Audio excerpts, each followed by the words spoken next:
Hello everyone, good morning. इस image को देख करके आपके दिमाग में क्या आ रहा है कि क्या हो सकती है वीडियो। और वैसे भी आपने टाइटल तो पहले पढ़ ही रखा होगा। So let's start the video. हम इकोनॉमिक्स क्यों पढ़ते हैं, या फिर अगर जो अभी क्लास 12th में है या फिर 10th में है, तो वो सोच रहा है कि इकोनॉमिक्स मुझे लेनी चाहिए या नहीं। या फिर बहुत सारे लोगों के मन में मिथ होता है कि इकोनॉमिक्स से कुछ नहीं हो सकता, इकोनॉमिक्स के बाद लोग कुछ भी नहीं कर सकते हैं, there is no career option after that. बहुत सारे लोग के मन में मिथ होता है, ये नहीं मैं कह रही हूँ कि सबके मन में होता है।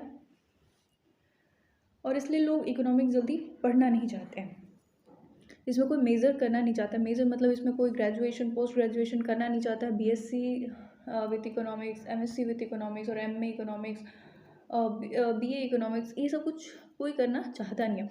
तो आज हम देखते हैं कि हमें इकोनॉमिक्स क्यों पढ़नी चाहिए, इसमें क्या क्या हम पढ़ते हैं, ताकि आप अपना इंटरेस्ट डेवलप कर सको, समझ सको कि इकोनॉमिक्स पढ़नी चाहिए या नहीं, आपका इंटरेस्ट है या नहीं इस चीज़ में, आप इकोनॉमिक्स ऑप्ट करना चाहते हो या नहीं, ये सब्जेक्ट इजी है, डिफ़िकल्ट है, इसमें क्या होता है और क्या नहीं, ये सारा कुछ हम अभी देखने वाले हैं।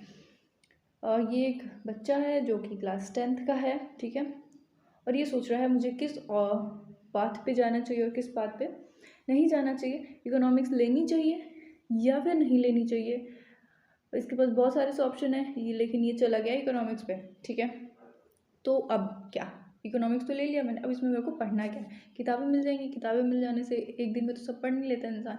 तो हम देखते हैं, एक पर्सपेक्टिव देखेंगे कि हमें इकोनॉमिक्स क्यों पढ़नी चाहिए। हम इकोनॉमिक्स पढ़ते हैं तो हम क्या लिखते हैं, क्या हमारे दिमाग में भरता है, हमारी सोच कैसी होती है एंड ऑल, ठीक है। हम इकोनॉमिक्स में क्या क्या चीज़ें पढ़ते हैं, हाँ, सप्लाई और डिमांड, गुड्स एंड सर्विसेज जो होते हैं, गुड्स एंड सर्विसेज जो हम सामान खरीदते हैं, बेचते हैं। जैसे हमारे घर में डिमांड अभी किस चीज़ की है, गर्मी आ रही है तो कूलर की डिमांड होगी। तो मार्केट में सप्लाई इतनी है या नहीं कूलर की। अगर मार्केट में सप्लाई बहुत कम होगी, डिमांड बहुत ज़्यादा है, सप्लाई कम है, तो उसके प्राइजेस बढ़ जाएंगे, ठीक है। तो ये सब पढ़ते हैं। टैक्सेशन, हमने बड़े मतलब हमने सबसे सुना है कि टैक्स काट लेती है गवर्नमेंट, हमारे पैसे गवर्नमेंट यूज़ करती है एंड ऑल फलाना ढिमकाना। तो उसके कॉन्सेप्ट्स क्या हैं आप क्लियरली जानोगे।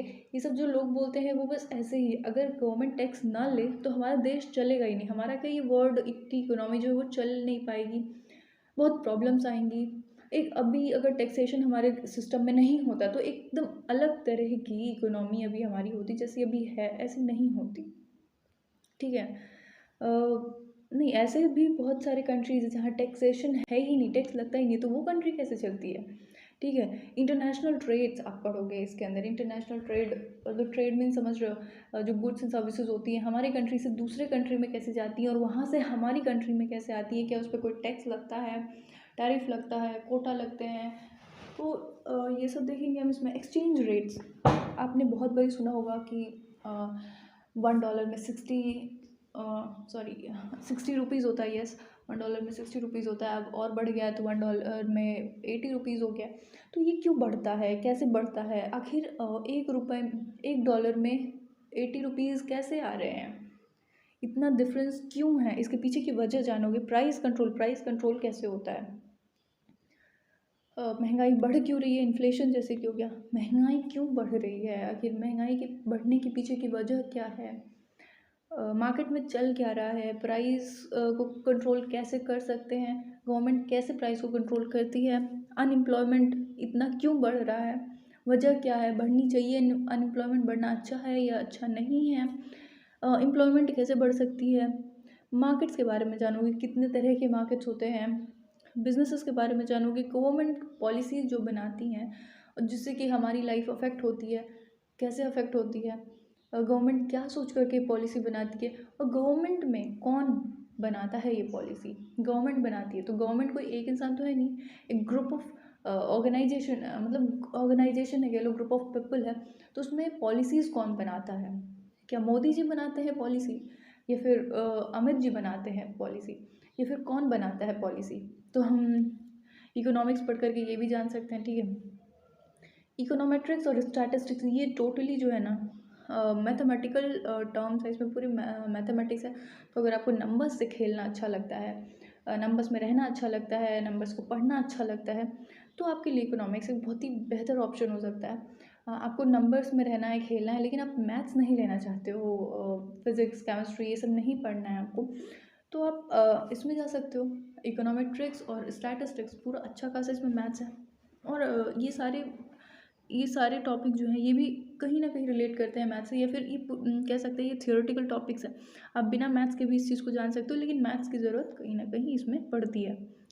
तो आप मेजर कर रहे हो, एमए कर रहे हो, बीए कर रहे हो इकोनॉमिक्स में, तो काफ़ी बहुत सारी यूनिवर्सिटीज़ है बड़ी बड़ी जो कि आपके मैथ्स की डिग्री को देखती हैं, आपके मैथ्स के मार्क्स को देखती हैं, स्कोर कितना करा आपने, ये सब चीज़ें देखती हैं। अब हमारा ब्रेन कैसे वर्क करता है, हमने इतनी सारी चीज़ें पढ़ तो ली हैं, इतना सारा कुछ पढ़ तो लिया है, तो हमने इससे सीखा क्या है, हमने जाना क्या है, हमारा दिमाग कैसे हुआ है। हमारे दिमाग में जैसे हमने अभी यहाँ पे एक इमेज देखी थी, हमारा दिमाग पूरा भर सा रखा है, तो ये सप्लाई चेन तो समझ आएगी बात कि भरता क्या है हमारे दिमाग में। अगर हम इकोनॉमिक्स पढ़ रहे हैं तो बैंकिंग सिस्टम चलेगा आपके दिमाग में, टैक्सेशन चलेगा, इंश्योरेंस चलेगा, इंश्योरेंस कैसे होता है, बिजनेस करो तो रिस्क कैसे आते हैं, मार्केट में रिस्क कैसे होते हैं, मोनोपोली क्या होता है, डिओपोली क्या होता है, हम ये सारी चीज़ें इसमें हम पढ़ते हैं, देखते हैं दिमाग हमारा कैसे काम करता है वो देखो।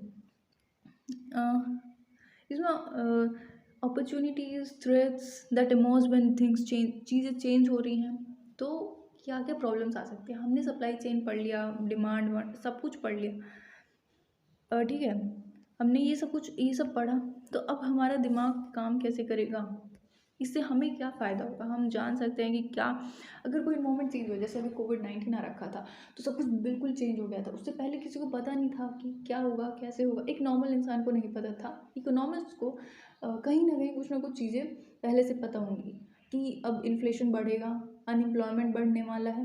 नॉर्मल इंसान को हो सकता है पता हो सकता है ही पता ना हो, लेकिन इकोनॉमिस्ट जो होते हैं उनको सब पता होता है, ठीक है। वो अपॉर्चुनिटीज़ क्या क्या आने वाली हैं, अगर कोविड-19 आ रखा है, लंबा ये कोविड-19 चला है, तो इसमें अपॉर्चुनिटीज़ क्या क्या हैं, किसके किसके पास हैं, प्रॉब्लम्स क्या क्या हैं, ये सब वो एनालाइज कर सकते हैं, वो प्रिडिक्ट कर सकते हैं, ठीक है।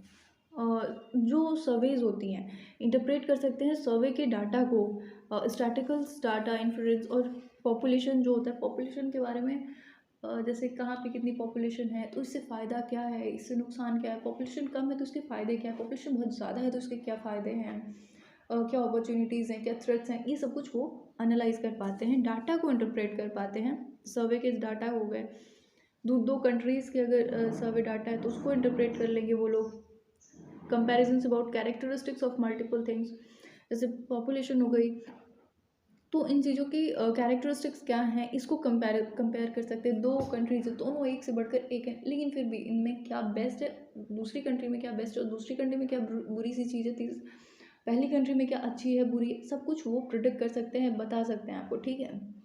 इतनी पावर होती है इकोनॉमिक्स के अंदर कि वो इतनी सारी चीज़ें बता सकता है, ठीक है।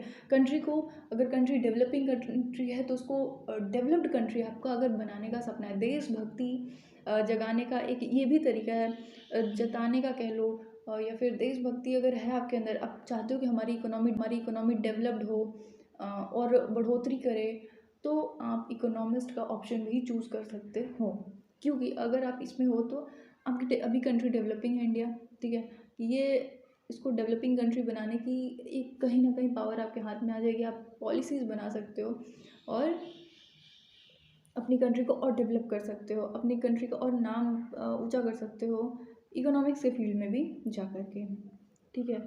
और इसमें देखते हैं, ये आपको बताता है कि जो बिजनेसेस, हाँ अगर बिजनेसेस की हम बात करें तो बिजनेसेस में कौन सी लोकेशंस चूज़ करनी चाहिए, कहाँ पे कितना प्रोडक्शन करना चाहिए, आपके कंज्यूमर्स कौन हो सकते हैं और कौन नहीं हो सकते हैं, कौन सा कंज्यूमर कितने पैसे देगा, कौन सा कंज्यूमर क्या चूज़ करेगा, अगर उसके पास दो ऑप्शंस है तो वो क्या चूज़ करना पसंद करेगा, उसकी प्रेफरेंसेस क्या होंगी, ये आप जान सकते हो, बता सकते हो किसी को। और अगर इसमें हम बहुत कॉम्प्लेक्स चीज़ें होती हैं जो कि एक नॉर्मल इंसान को समझाना बहुत मुश्किल होता है, तो इकोनॉमिस्ट जो है वो एक नॉर्मल इंसान की लैंग्वेज भी समझता है और इकोनॉमिस्ट की जो स्टैंडर्ड सी लैंग्वेज होती है वो भी समझता है, तो इंटरप्रेट कर सकता है। मतलब कॉमन लोगों से बात करनी है तो उनको इकोनॉमिकल टर्म्स तो बताएंगे नहीं, उनको पता ही नहीं होंगी, ठीक है। तो उनसे कॉन्वर्सेशन के लिए इकोनॉमिस्ट बेस्ट होते हैं, ठीक है। मतलब ये एनालाइज कर सकते हैं कि इकोनॉमिक इम्पैक्ट क्या आने वाला है, जो पॉलिसी आ रही है इसका इकोनॉमिक इम्पैक्ट क्या आने वाला है, ठीक है। तो इतनी सारी क्वालिटीज़ होती हैं, अगर आप डेवलप कर पाओगे इतनी सारी सी क्वालिटीज़ अगर आप इकोनॉमिक्स पढ़ रहे हो, ठीक है। अभी तो ये बहुत कम है, मेरे को लग रहा है इतने देर बताने के बाद भी ये लग रहा है बहुत कम है, इसकी मतलब एंडलेस कहते हैं ना जिसको, एंडलेस एप्लीकेशंस हैं इसके, ठीक है। अभी तो ये इतना बताने के बाद भी लग रहा है बहुत कम है। ये आपकी थिंकिंग को इम्प्रूव करती है, आपको आपकी आँखों को, मतलब जैसे होता है ना कि हमने आँखों चारों तरफ, आँखें अपनी चारों तरफ रख रखी हैं, आप समझ रहे हो इन्वायरमेंट को, इकोनॉमिकली आप इन्वायरमेंट को समझ रहे हो, ठीक है। आपकी थिंकिंग डेवलप हो रही है, क्रिटिकल थिंकिंग बन रही है, आपकी एनालिटिकल थिंकिंग बन रही है, जस्ट ये सब्जेक्ट पढ़ने की वजह से। आप अगर पूरा स्टार्टिंग से पढ़ रहे हो तो आप बिल्कुल मास्टर्स में आते आते तक, या फिर अगर ग्रेजुएशन में भी हो आप, बीए बीएससी में, तो भी आप अपनी थिंकिंग डेवलप कर सकते हो। इसमें मैथमेटिकल और स्टैटिस्टिकल टर्म्स जो होती हैं वो आपकी क्रिटिकल थिंकिंग को, एनालिटिकल थिंकिंग को, प्रॉब्लम सॉल्विंग थिंकिंग को, असेसमेंट को, मतलब प्रॉब्लम सॉल्विंग जो क्वालिटी होती है उसको इम्प्रूव करती हैं। तो हमने इस वीडियो में ये सारी चीज़ें देखी, रिस्क और अनसर्टेनिटीज़ क्या क्या आने वाली हैं, ठीक है। आपको राइट क्वेश्चंस पूछना आएगा ताकि आप किसी प्रॉब्लम को सॉल्व कर सको। प्रॉब्लम सॉल्विंग स्किल्स के लिए ये आपको बताएंगी इकोनॉमिक्स में, आप समझोगे थियोरीज और मॉडल्स के थ्रू कि कैसे आप राइट क्वेश्चंस पूछ सकते हो और राइट सॉल्यूशन, या फिर जो आप जानना चाहते हो उसको किस तरीके से जान सकते हो राइट क्वेश्चन पूछ करके, ठीक है। और अभी इतना बताने के बाद भी लग रहा है अभी मैंने बहुत कम बताया है, तो हम नेक्स्ट वीडियो में डिस्कस करेंगे कि इसके जॉब अपॉर्चुनिटीज़ क्या। इसमें तो हमने देखा कि आप पढ़ोगे क्या इसमें आकर के, ठीक है। इसमें आप आकर के पढ़ाई क्या करोगे, क्या जानोगे, क्या समझोगे, क्या करोगे, ठीक है। आपका इन्वायरमेंट कैसा सा बन जाएगा, आपके दिमाग कैसा सा बन जाएगा, आप कैसे सोचोगे, क्या समझोगे, मार्केट्स के बारे में जानोगे, ये सब कुछ जानोगे, ये हमने पढ़ लिया देख, ठीक है। अब इसके जो करियर ऑप्शंस हैं वो क्या क्या होंगे हम वो देखेंगे, ठीक है। So thank you and have a nice day, bye.